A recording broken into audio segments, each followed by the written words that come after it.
मेघस्त्वात्मवृष्टय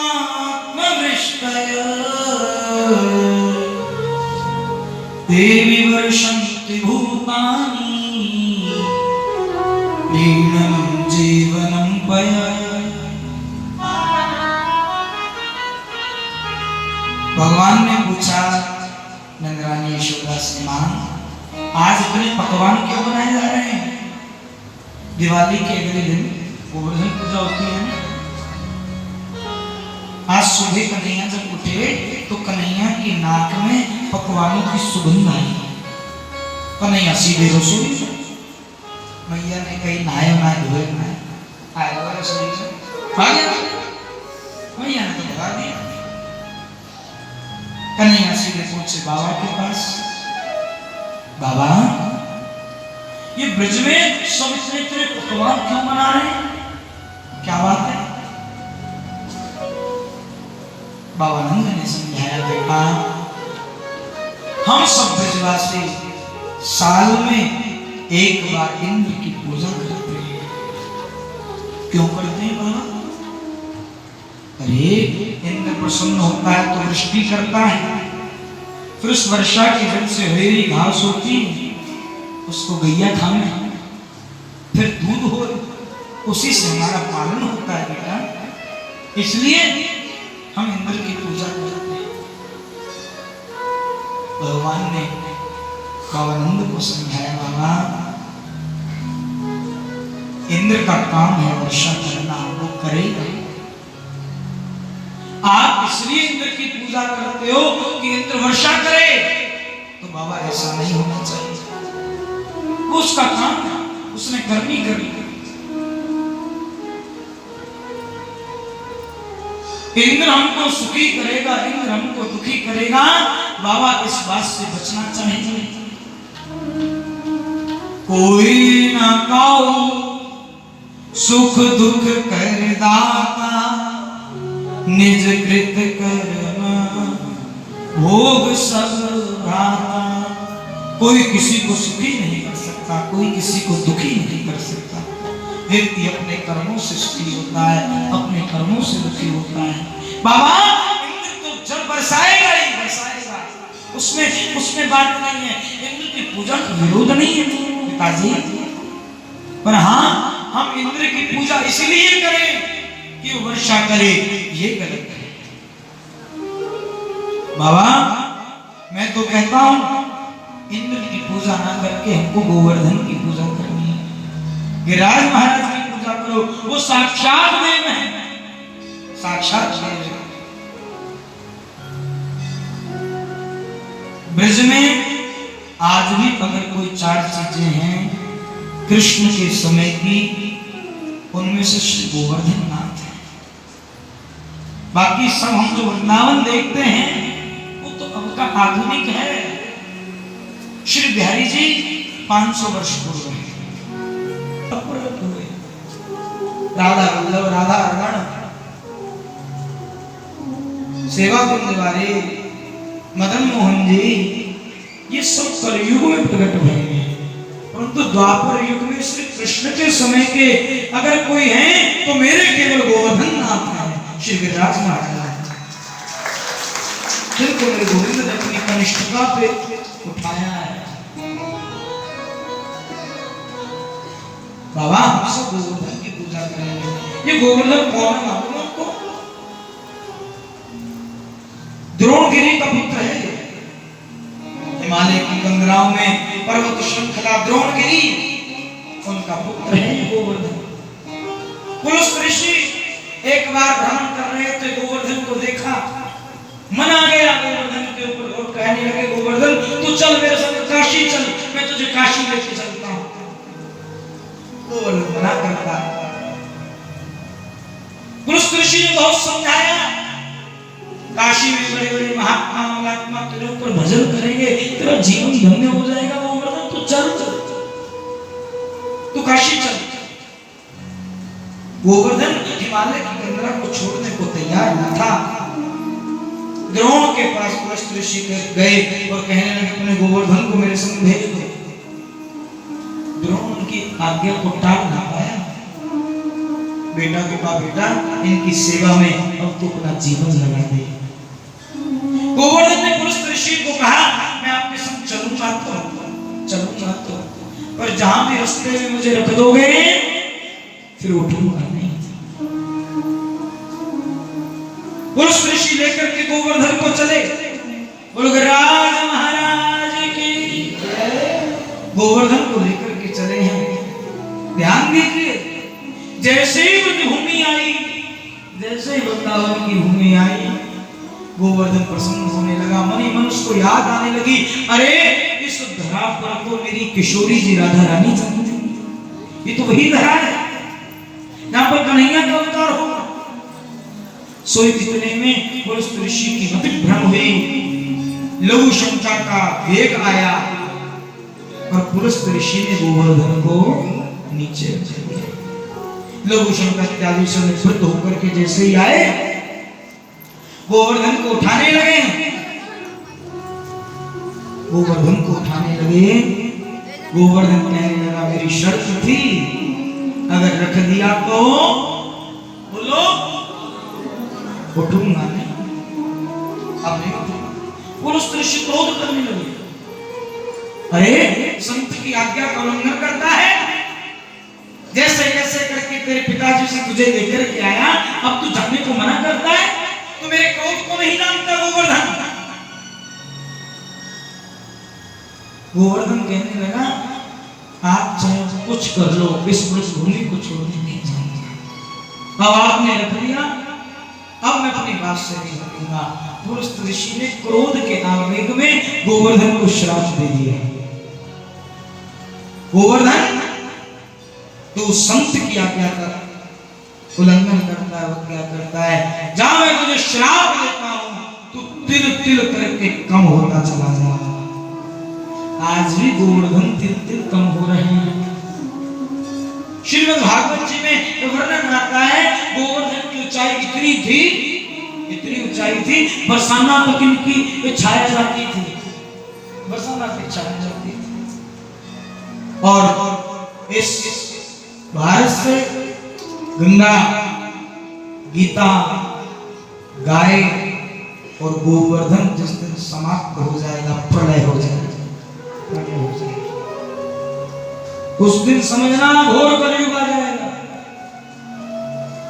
श्री गोवर्धन नाथ कहने लगे मैं नहीं जाऊंगा, श्राप मिल गया। गोवर्धन कहने लगा कोई बात नहीं।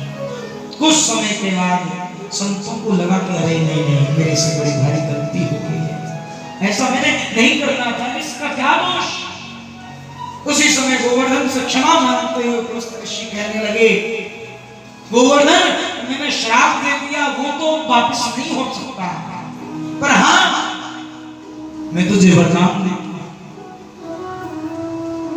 मैं वरदान देता हूं। आज तक मैंने जो तप किया, जो मैंने तप करके अर्जन किया गोवर्धन, आज मैं तुझे सब समर्पित करता हूं। और कलयुग में जो भी तेरी शरण में आएगा उसके सारे काम तू बनाएगा, ये मैं तुझे वरदान देता हूं। गोवर्धन को ये वरदान मिला पुरुष ऋषि के द्वारा, और वही वरदान श्री कृष्ण भी कनिष्ठिका के ऊपर जब गोवर्धन को उठाते हैं, जब वापिस रखा, कन्हैया ने लिखा गोवर्धन तेने मेरे ब्रजवासियों की रक्षा की है, तेरे नीचे मेरे ब्रजवासी सुरक्षित रहे, तेरी शरण में जो आएगा उसकी सुरक्षा की जिम्मेदारी मेरी है गोवर्धन। इतने आशीर्वाद गोवर्धन ने इकट्ठे किए। आज भी ये मेरे गोवर्धन कवि आपको मैं कितने लोग दिखा दूंगा जो एक साल तक दंडवती कर रहे हैं। एक वर्ष हो गया दंडवती करते करते पड़े हैं गिरिराज जी की तलहटी में। अरे पैदल यात्रा करने वालों की, पैदल परिक्रमा करने वालों की तो गिनती ही नहीं है। इतनी महिमा है, लोग दूध की धार चढ़ा रहे हैं। श्री गिरिराज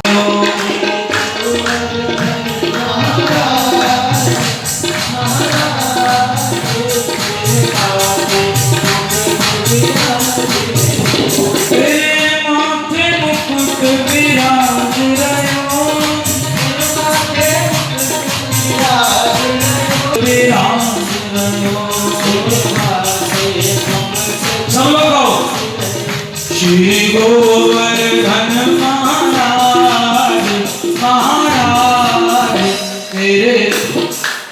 सुत विराज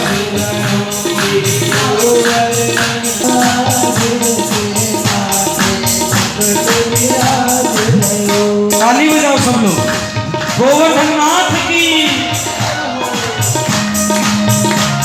कोर्स खोल दो भाई।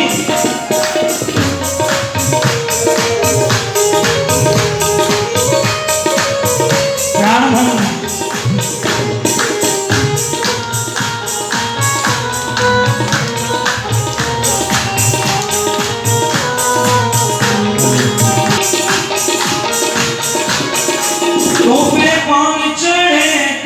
फूल चढ़े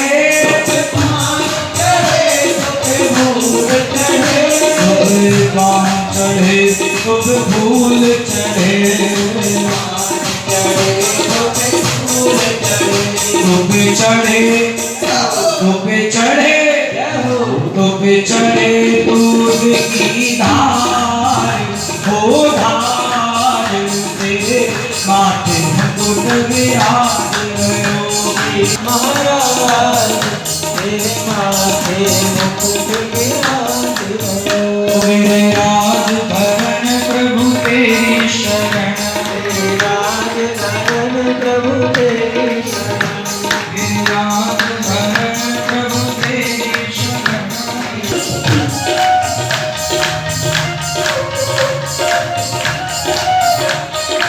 गोरखनाथ की श्री गोविंद को 56 भोग लगे।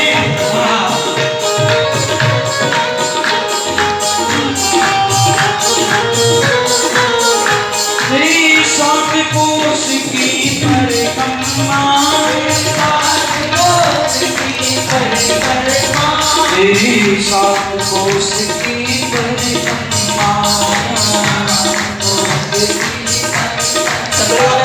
माइक खोल दीजिए भैया। तेरी सात कोष की परिक्रमा सात कोष की परिक्रमा सकलेश्वर सकलेश्वर हो सकलेश्वर पे विश्राम विश्राम तेरे माथे मुकुट विराज हो तेरी शरण तेरी राज धरण प्रभु तेरी शरण तेरी राज धरण प्रभु तेरी शरण।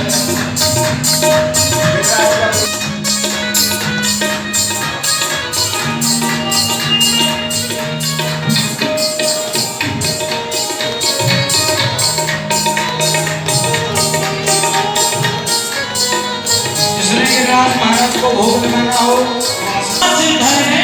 प्रभु तेरी शरण गिरिराज धरण प्रभु तेरी शरण गिरिराज धरण प्रभु तेरी शरण गिरिराज धरण प्रभु तेरी शरण ओ गिरिराज धरण प्रभु तेरी शरण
तो श्री गोवर्धन महाराज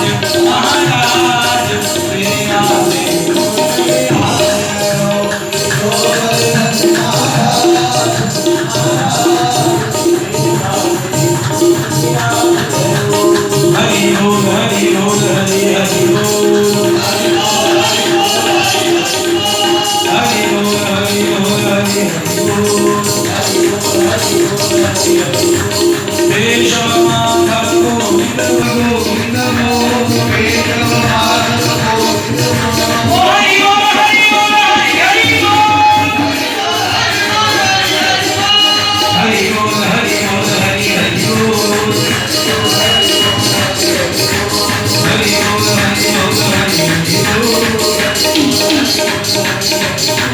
गोवर्धन महाराज तेरा